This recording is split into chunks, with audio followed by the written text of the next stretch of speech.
Episode 1 opens in 1967 at Chino State Prison. Hampton, a respected inmate, is released from isolation.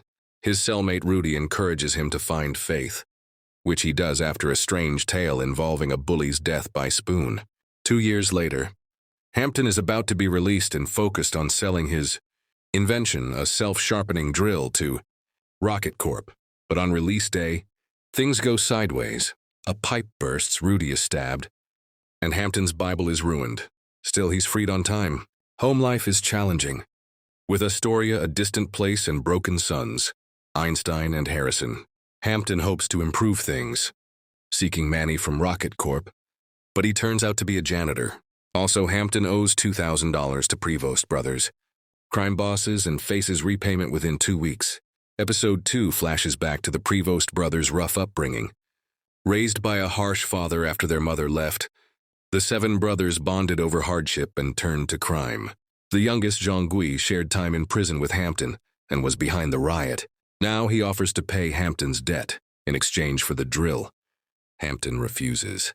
At home, he tries to reconnect with his family, fixing the fridge and hosting dinner.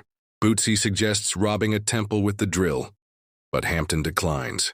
Instead, he works with Manny to get Bit Magician approved as a Rocket Corp vendor. Strapped for cash, he pawns free toasters from a promotion and considers putting up the family house under Astoria's name for a loan. Tensions rise as Harrison gets expelled. Astoria's job is in jeopardy, and Einstein reveals she's seeing a man named Ronald. Episode 3 starts with a flashback of Hampton, promising Astoria a better life before his arrest for check fraud. In the present, he sees Astoria dancing with Ronald but doesn't confront her. Instead, he meets Edith, a strange woman stuck in a vent with a tattoo like Rudy's. She takes him to an archery range to sharpen his focus. For every missed shot, Hampton opens up about his broken childhood and years in juvie. Later, Edith shows him Astoria laughing, something he hasn't seen in years. She encourages him to accept fate and let go, then vanishes. That night, haunted by a nightmare about the Prevosts, Hampton decides to join Bootsy's heist after all. In Episode 4, Moon's warrior persona introduces the eagle feather's symbolism. Linked to Rydell's guidance to Harrison in 1966, Hampton and Bootsy execute their temple heist with a 30-minute firewall.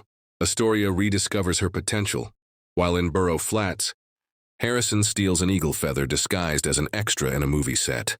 Hampton presents the drill without a demo, stealing a raw metal slab. At home, he discovers a letter for Harrison, containing a feather and guidance on forgiveness. He adapts the message to bond with Harrison, inviting him to fishing. The episode ends with Hampton testing the drill on the stolen metal, hinting at the heist.